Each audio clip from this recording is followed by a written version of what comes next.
Okay, so I've recorded 2 episodes and it's taken as much time as an entire recording session is supposed to take. How is it? I knew this would be a concern for this game. This is cool. Like, I think it looks nice, doesn't it? I like it. Actually, the dithering turned out really well. When you scale it down, it actually looks really smooth, doesn't it? It's weird. It's almost uncanny. And now it's dithered. Interesting. I did look at this room and I felt like I got very vague Scribblenauts vibes. Like I'd have to do something drawing related or creation related to get myself into this room.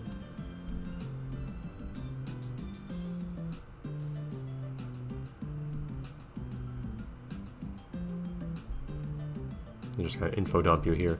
It's weird how they do that here when they didn't do that on the original drawing screen, but...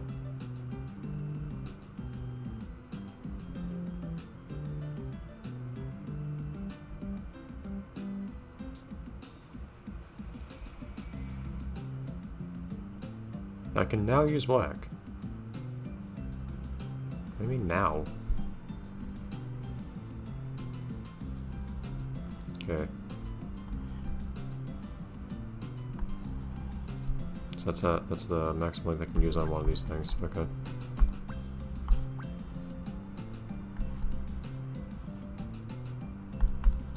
Okay, so I guess the idea really is though, I'm just drawing it fast as if that's what matters here.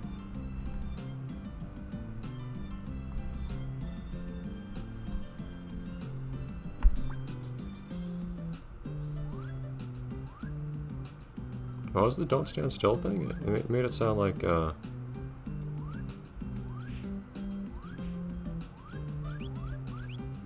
made it sound like you would, fall through if you didn't keep moving or something. Alright, cool. Nope, I don't know how that got locked behind me, but okay. Oh, that heart. I think I have to think about what to do with that heart. Oh, holding the button actually, you have to hold the button and jump in this game. Interesting. I don't know if I had realized that before now.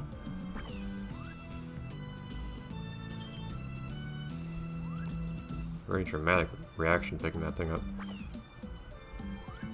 How long do these coins stay around? Longer, and they start flashing before they disappear. I do like that more. Okay. You have that annoying thing where you can kind of slide off the edge of a platform though. There's a thing that happens a lot in games that use circular collisions for the character. It can be really annoying. At the very least you don't... it doesn't seem too bad in this game. There was one game, SpongeBob Yellow Adventure, which was really, really bad about that. Like, it was really hard to even climb slopes because of it, and there were many slopes in the game.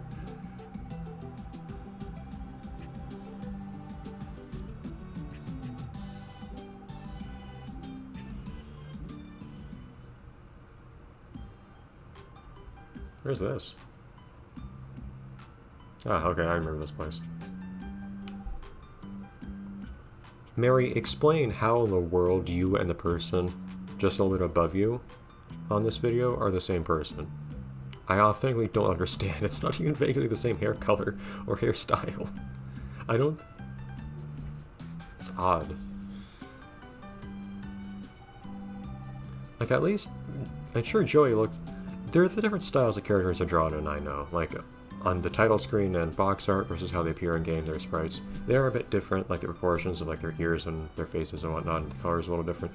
But at least for Jowee and for Heather, the most important components of their appearance are still there. Like the goggles for Jowee, or the being half something in Heather's case. But Mary's hairstyle and color is just completely different. Anyways.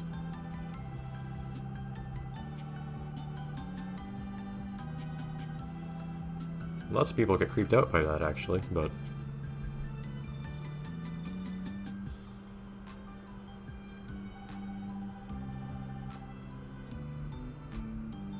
Well, this one's not very secret if you're gonna call this one that.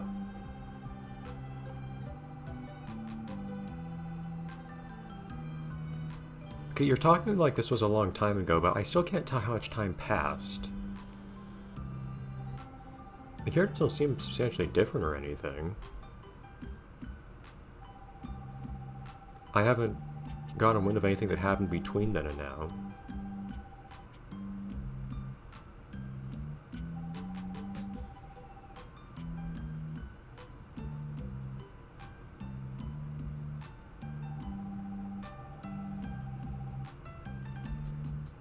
It's an optimistic way of putting it.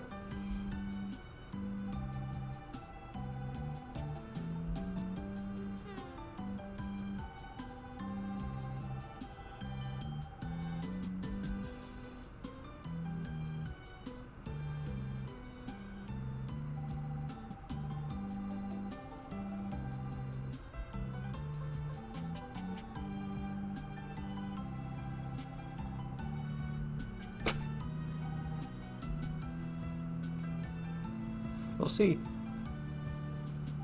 there wouldn't have been an implication if he hadn't stopped himself halfway through. Should Pirate Dude have decided where we're going? And/or Barks? Since he's the one who's actually, you know, the sail. I do like how this game, in comparison to the first, is actually making everyone participate in, at least so far, in the whole, you know, let's progress the plot thing and like try to get something done and go on an adventure thing. Whereas the first game, it's more just, I mean, the mayor told you to do stuff and that was something because the mayor made decisions, but other than that, it was just people walked around and told you to do things and you did everything.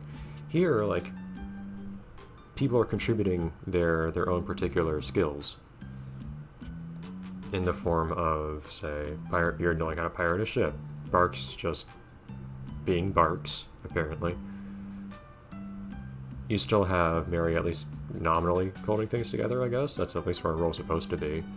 And Jowee, I guess he's moral support for Mary.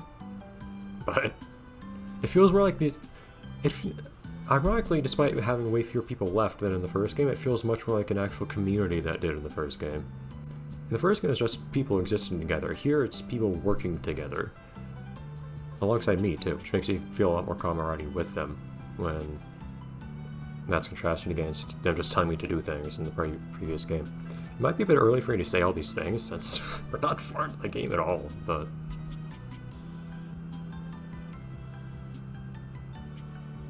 I don't know, that I'm kind of astounded by how much it feels like this game matured between the previous installment and this one.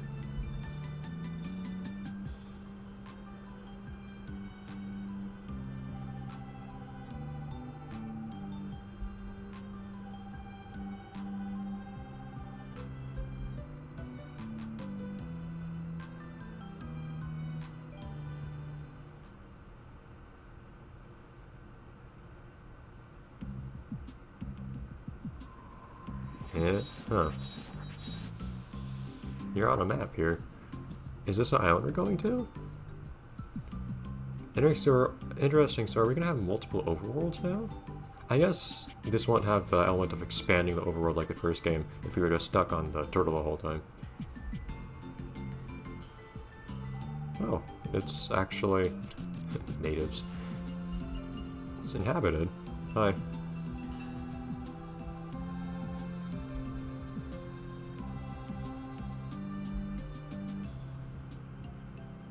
Stuff to plunder. Well, you're not the pirate, right?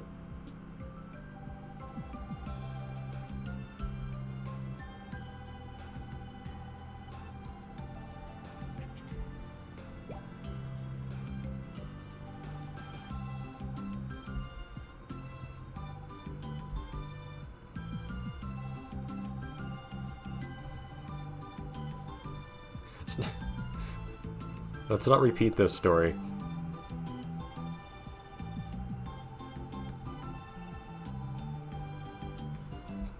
I don't know if your tree knowledge and wisdom really applies here, Sammy.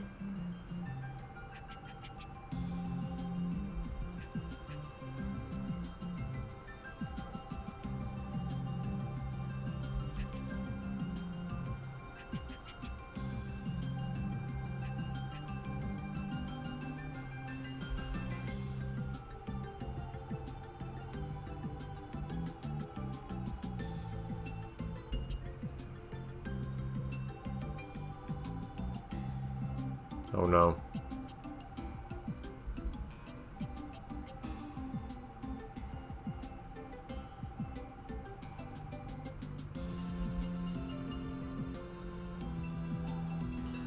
I'm not really sure what world class is supposed to mean when you don't really seem to know anything about the rest of the world to begin with, but...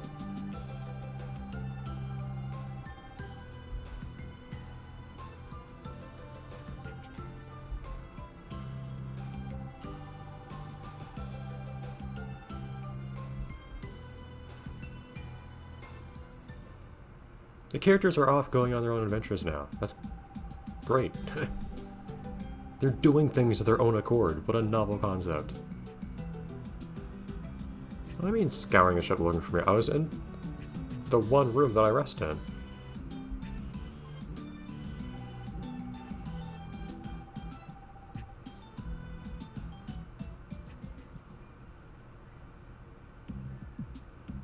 Oh, whoops.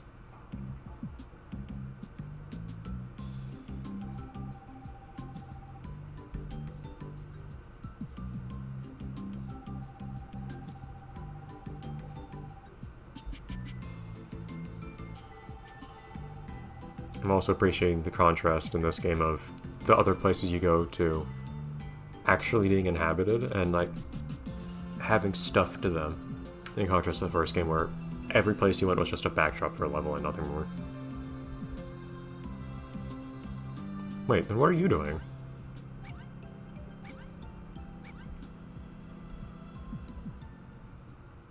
So just to see. Okay, so that's how we get up there. What are you doing, dude? Good job. I cannot walk up that ladder. And what are you contributing, Mike? Just marveling at the weirdness. Someone has to do it. Actually, is there anything to do with Isaac right now? Oh, I can buy things now. I can buy an alien. Cool. I don't follow. Are these like, these are pretty cheap. Are these just... templates? None was in the first game. More or less. Doc Brock.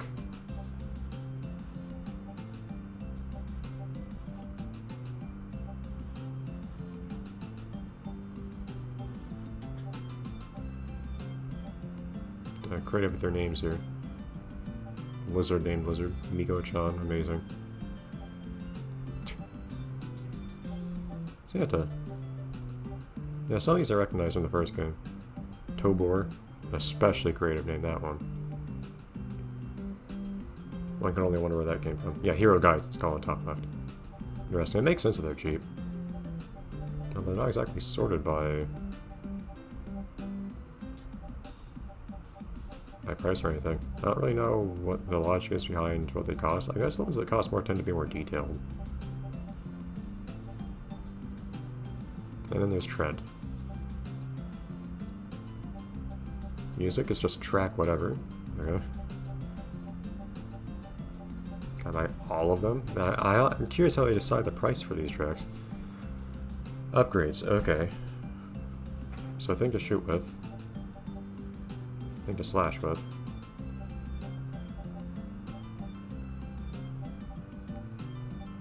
Because even if I'm not allowed to buy it yet, it still shows me the animation for it, which is kind of weird. So I'm guessing this is omnidirectional. That would be nice. Can't really afford most of these yet anyways. But I should think about what to save up for. So there's the melee and then the ranged. I do like this mid-range one though, it feels like a good balance. And does this have unlimited ammunition? I'm not sure. No one said anything about ammunition yet. Rapid fire, I guess? Higher rate of fire, rapid fire.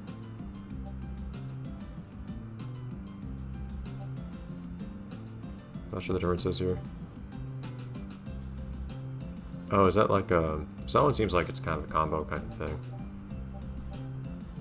And that one actually goes just in a circle. Interesting. So we basically have the three 3 lines of weapons here, and each has 3 tiers.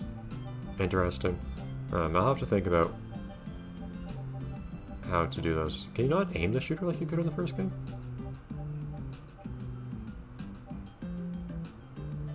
Actually, was I not able to aim this before? I can't remember. But I'll think on that. I'll need to keep that in mind. I won't buy anything just yet.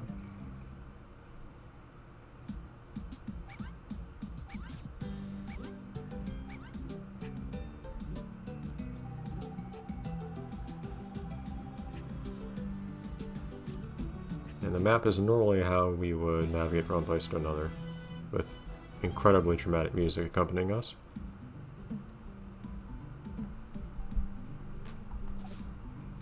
Water Song. We're making good progress on Water Song.